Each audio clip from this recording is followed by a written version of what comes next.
Hey guys, Dark here. Today I have this incredibly nice Builder Hall 6 base for you, and I'm confident that when combined with solid offensive abilities, this base will perform wonders. In the base analysis section of the video, I will go over this base in considerable detail, which will help you grasp the ins and outs of the base as well as dispel any issues you may have about it. I'll see you guys after the speed build.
Let's do the base analysis. As you can see, the Builder Hall is well secured in the center of the base by all of our defenses. This is a basic characteristic of any Builder Hall base I create since we don't want opponents to take our second star so easily. Now, let's talk about these openings. These openings are an essential part of this base because they force opponents' troops to go where we want them to go. As you can see in this clip, the opponent drops their boxer giants over there, but some of them go for this cannon and some of them go for this archer tower because they are the easiest defense giants can get to because of these openings.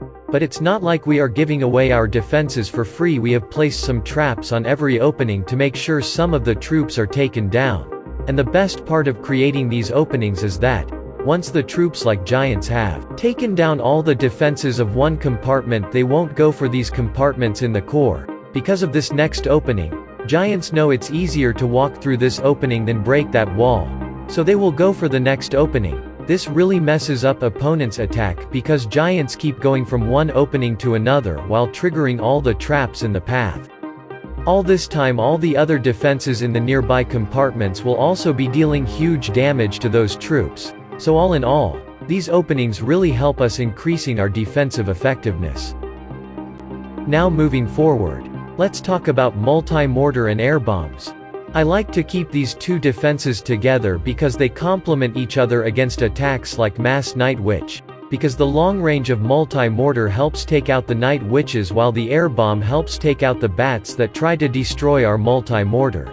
So combining multi-mortar and air bomb is a great way to deal with such armies. For better understanding, I've added this clip here so that you can see what I'm really talking about. Both the crushers are placed at a distance to avoid them being taken out at once altogether. Placing at a distance isn't enough. If we place them at distance but on the same side, the opponent can easily avoid the crushers by simply attacking from the opposite side. That's why in our base they're also placed at 2 different sides, which means opponents will have to face them no matter where they start their attack from. The guard post is placed close to the crusher, so that troops from the guard post can distract the opponent's battle machine while it's being targeted by our crusher. Archer towers are placed in well-protected spots from where their range covers the whole base, so no side is left weak to any kind of attacks. Firecrackers combined with archer towers can stop almost all types of air attack. Cannons and double cannon is placed in a way that their range covers a huge portion of the base, so no side is left weaker to ground attacks. Roaster is the only defense at BH6 that can target air and ground troops with splash damage ability. We've placed it here to protect our base from the top, and it also works with air bombs and multi-mortar to create far more effective defensive effects. Now look at the traps placement. Most traps are set at openings, such as these push traps, to force troops out of the base so that they are not overpowered all at once and to give our defenses some more time to respond. Spring traps are also placed right where they are needed and where most of the people are highly likely to start their attack from, and some troops like Boxer Giant, Night Witch, Hog Rider, etc. are eliminated in between the battle. All mines are placed where they are needed and all are set to ground except this one because it provides protection to multi-mortar from Witch's bats. These mega mines are placed in front of these crushers for 2 reasons. The first is that they deal massive damage to high hit point troops like Boxer Giant and Battle Machine before they reach our crusher, and the second is that they protect our crusher from sneaky archers and cannon carts, as these armies are used to take out crushers from afar, so we placed megamines just before the crushers. Coming to the outer buildings, they are smartly placed at a distance from one another to ruin opponents' funnel, and you can see how we've placed high hitpoint buildings like laboratory, clock tower and storages in front of our main defenses, so the opponents will have to put extra effort to reach our defenses. That's pretty much in the base analysis. Let's head to the replays.